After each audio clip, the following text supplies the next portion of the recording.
Kementerian Kesihatan sasar kes baru COVID-19 berkurangan kepada 2 digit menjelang 11 Mei.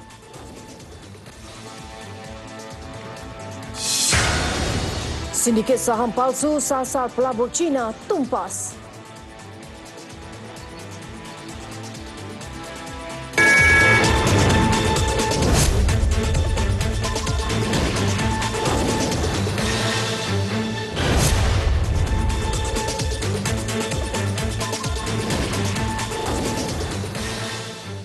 Assalamualaikum dan salam sejahtera.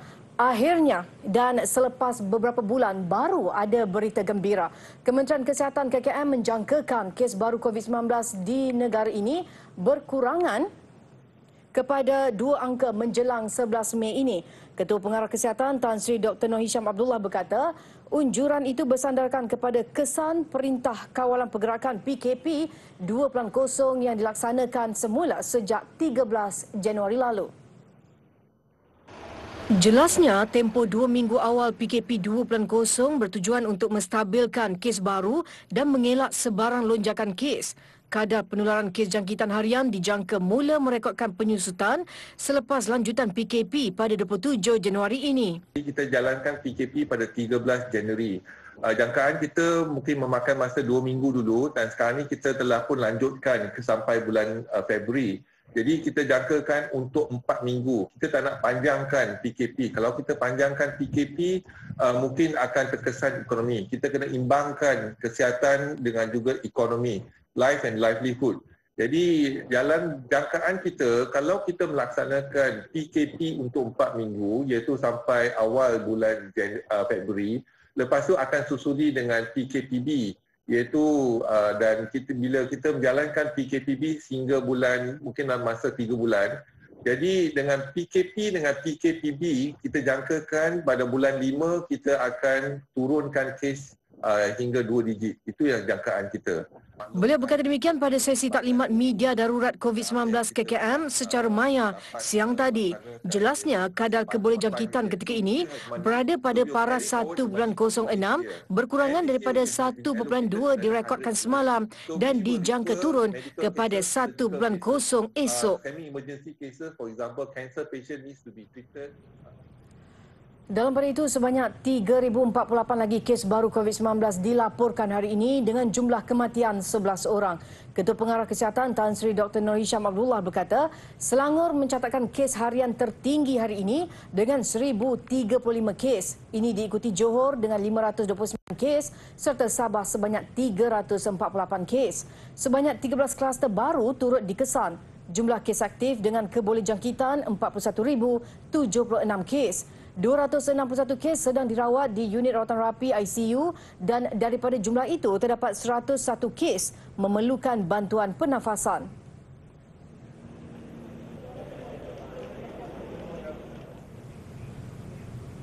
Taktik 2 lelaki membawa dadah dalam lori sejuk beku terbongkar. Hasilnya sejumlah lebih 2 kg syabu dan lebih 4.5 kg heroin dirampas.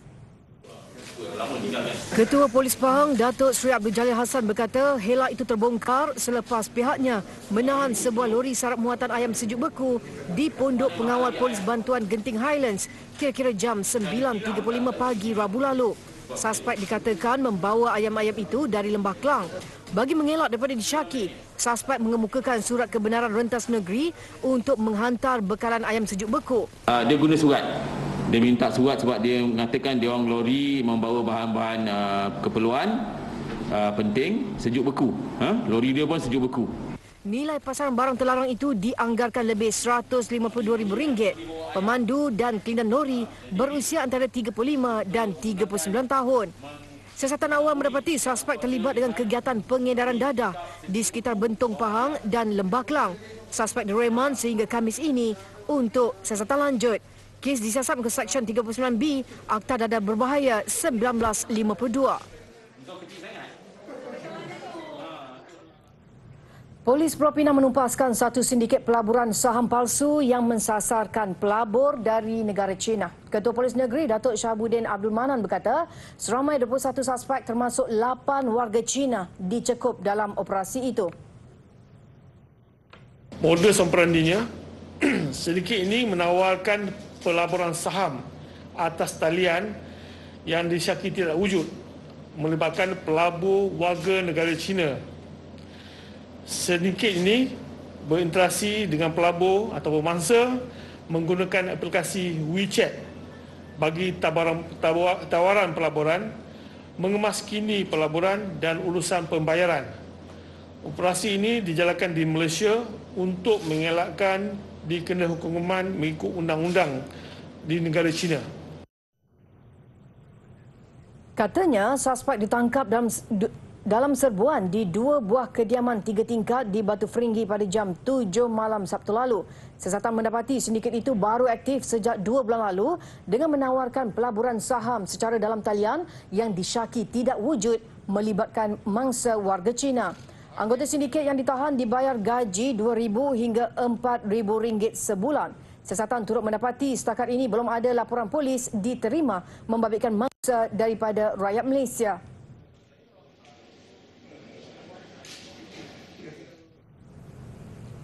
Majlis Agama Islam Wilayah Persekutuan Mawib menyalurkan bantuan berjumlah RM5 juta bagi membantu mangsa banjir di Pahang, Johor, Kelantan dan Terengganu. Jumlah bantuan adalah sama rata dengan setiap negeri akan menerima sebanyak RM1.25 juta. Menteri di Jabatan Perdana Menteri Hal Ehwal Agama Datuk Seri Dr. Zulkifli Muhammad Al-Bakri dalam kenyataannya berkata, daripada jumlah itu sebanyak RM250,000 akan digunakan untuk membiayai kelengkapan masjid dan surau yang terjejas akibat banjir. Manakala baki RM1 juta pula akan digunakan untuk barangan keperluan mangsa banjir termasuk toto, kelengkapan memasak, lampin dan telekung. Bantuan itu akan disampaikan oleh pihak yang dilantik Mawib kepada pihak Majlis Agama Islam negeri-negeri terbabit pada tarikh dan lokasi yang akan ditentukan. Pihaknya turut merakamkan penghargaan kepada pembayar zakat di wilayah persekutuan selain akan memastikan bantuan itu diagihkan seadilnya sekaligus meringankan beban mangsa banjir di Pahang, Johor, Kelantan dan Terengganu.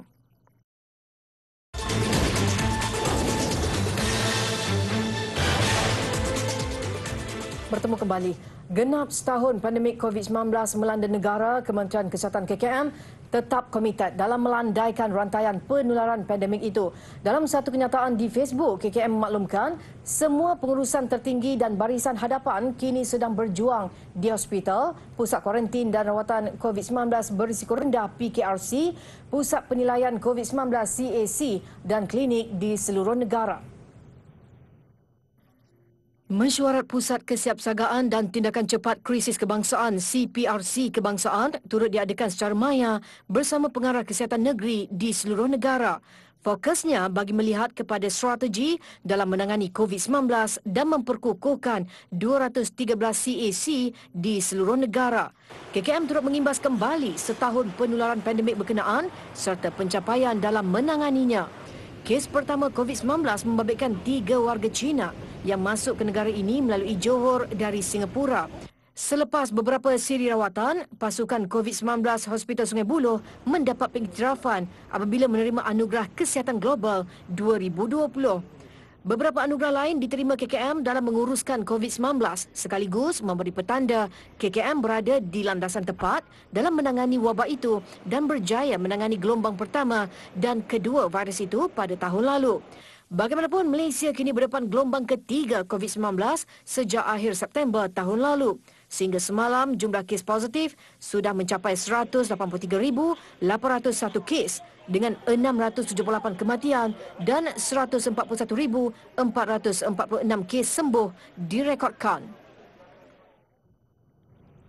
Sementara itu, Ketua Pengarah Kesihatan Tan Sri Dr. Nur Hisham Abdullah melahirkan rasa sedih kerana selepas tahun melawan COVID-19, penghujungnya masih belum kelihatan. Katanya walaupun dalam keletihan dari segi fizikal dan mental, masyarakat dinasihat untuk terus berusaha mengekang penularan pandemik itu.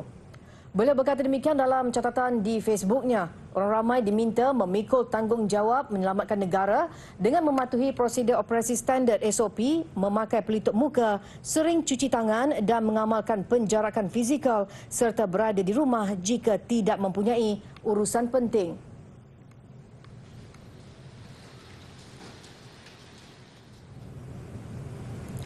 Aplikasi MySejahtera akan dinaik taraf dengan menampilkan beberapa perincian baru untuk membantu mengekang penularan COVID-19.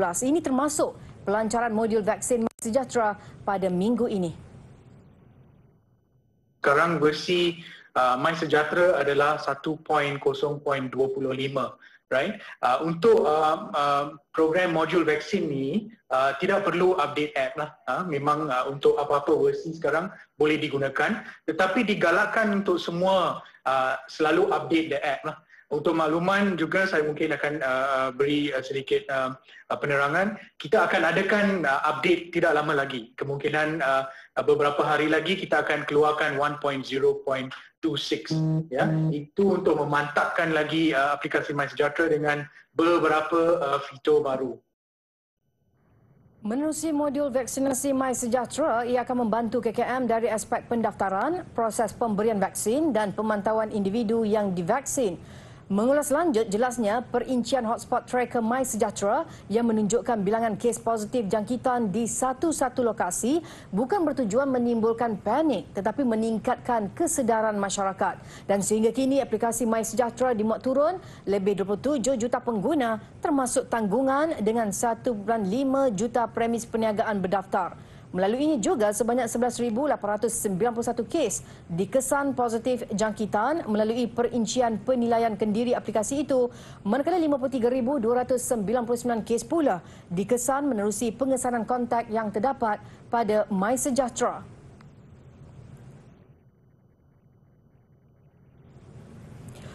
13 individu termasuk ketua sindiket yang terlibat menghasil dan menyimpan dadah terbesar di Johor akan didakwa di Mahkamah Magistrate Johor Bahru esok.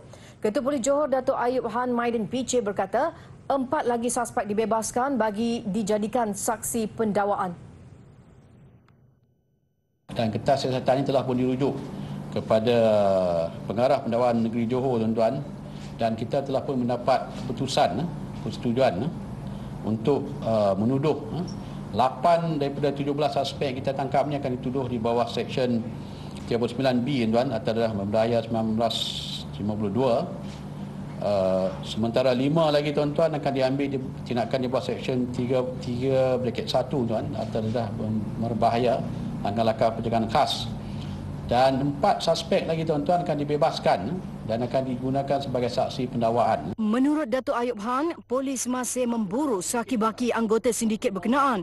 Sabit kesalahan di bawah pertuduhan Seksyen 39B Akta Dadah Berbahaya 1952 adalah hukuman mati atau penjara seumur hidup dan sebatan.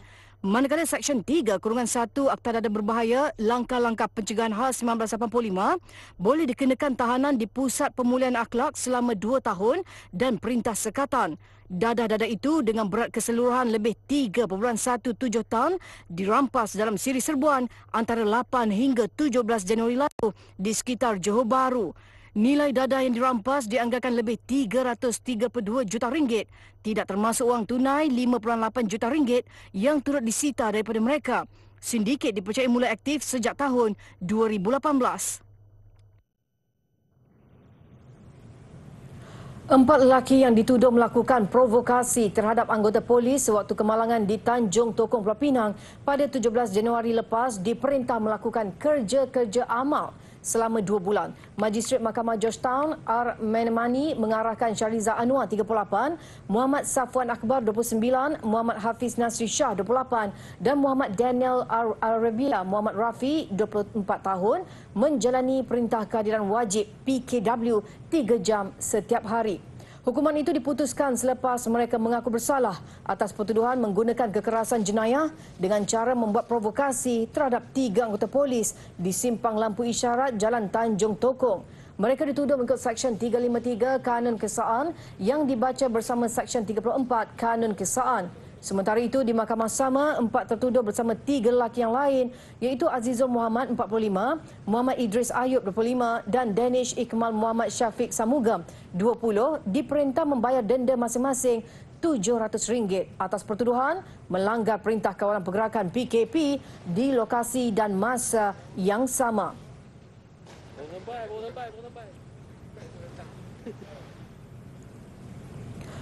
Polis masih menunggu laporan siasatan daripada Jabatan Bomba dan Penyelamat Malaysia JBPM berhubung punca kebakaran di Ibu Pejabat Polis Daerah IPD Timur Laut Georgetown pagi tadi. Ketua Polis Pulau Pinang, Datuk Sahabuddin Abdul Manan berkata, pemeriksaan awal mendapati sebahagian arkib dan dokumen lama musnah dalam kebakaran itu. Setiap kebakaran, bomba akan masuk dulu, akan buat siasatan dulu. Sekiranya siasatan bomba ada mengesan kejadian jenayah, dia akan rujuk ataupun transfer ni kepada polis. Kalau hasil siasatan bomba tu adalah daripada tiada elemen jenayah sampai tahap bomba saja, mungkin litar pintas ataupun kejadian lain yang bukan berkaitan jenayah, sampai tahap bomba saja. Justru katanya tindakan susulan polis bergantung kepada laporan daripada pihak bomba. Dalam kejadian jam 7.55 pagi itu, sebuah bilik siasatan Jabatan Siasatan Jenayah Narkotik JSJN musnah kira-kira 40%. Ketua Zon 1 JBPM Pulau Pinang Muhammad Tarmizi Mat Jaafar berkata, kebakaran memusnahkan fail, komputer dan peralatan pejabat termasuk foto. Tiada mangsa tercedera.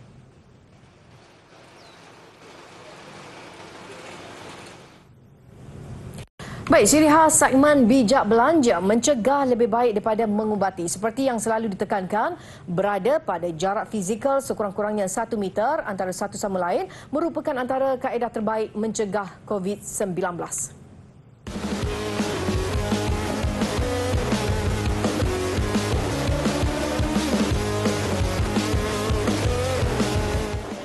Kalau kita lihat ya, Center of Disease Control and Prevention Amerika Syarikat pernah menyatakan bahawa cara merebak tu adalah disebabkan oleh titisan tercair itulah, titisan tercair yang dipanggil droplet. Droplet ni lah, itu yang paling banyak lah, droplet itu paling besar sekali.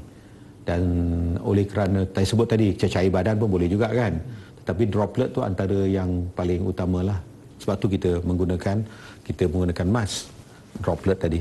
Ya, jadi kalau 1 meter tu dengan jauh 1 meter tadi, kita berada 1 meter, jadi kemungkinan tu agak rendah lah untuk kita mendapat COVID-19.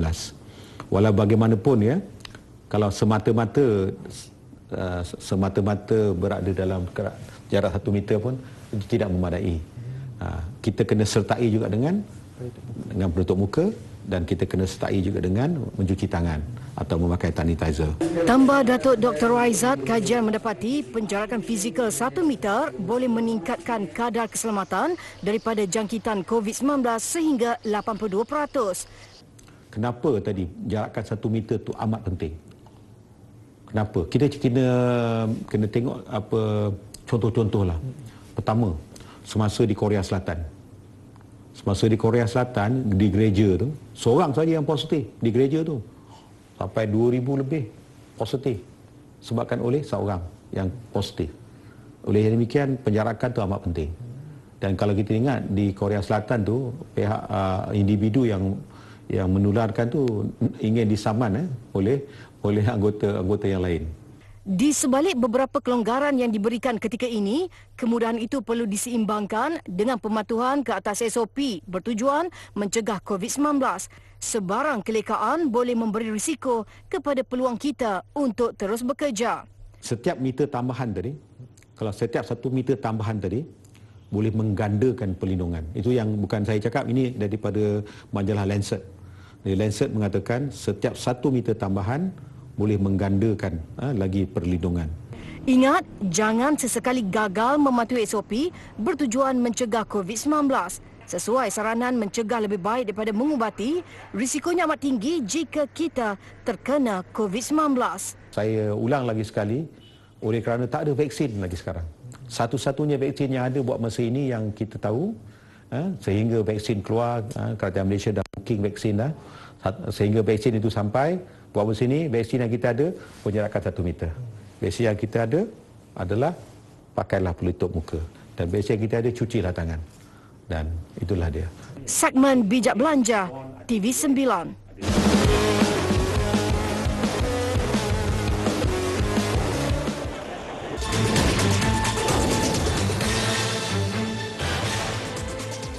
Bertemu kembali dengan laporan antarabangsa. Susulan peningkatan kes kematian akibat COVID-19 di Amerika Syarikat, Presiden Joe Biden bakal mengenakan semula larangan perjalanan kepada bukan warga Amerika Syarikat yang pernah ke Britain, Brazil, Ireland dan juga beberapa negara Eropah. Selain itu juga, Biden juga akan melanjutkan larangan untuk pengembara yang mempunyai sejarah perjalanan ke Afrika Selatan. Berikutan terdapat varian baru virus COVID-19 yang lebih mudah dijangkiti dan kini sudah pun dikesan di Amerika Syarikat.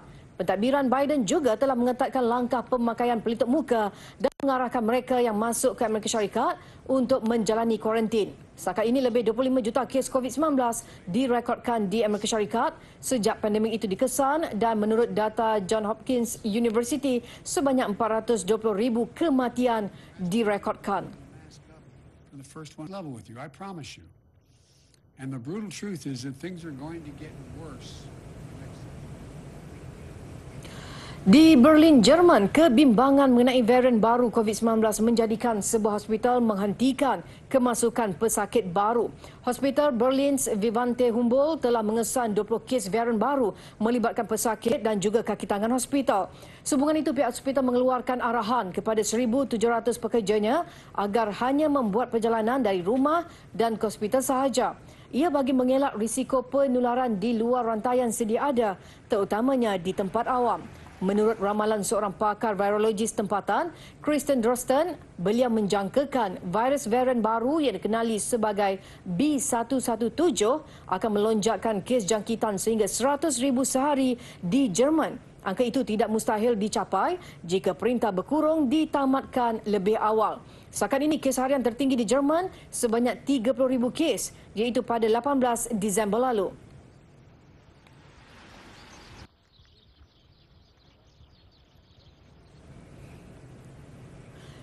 Di bahagian barat Bangkok, Thailand, Samut Sakon, beberapa buah pasar ditutup serta-merta selepas didapati menjadi kluster dan peningkatan kes tempatan. Setakat ini lebih 9,000 kes jangkitan dilaporkan dan yang paling membimbangkan ia menular di kalangan penjual sejak pertengahan Disember lalu.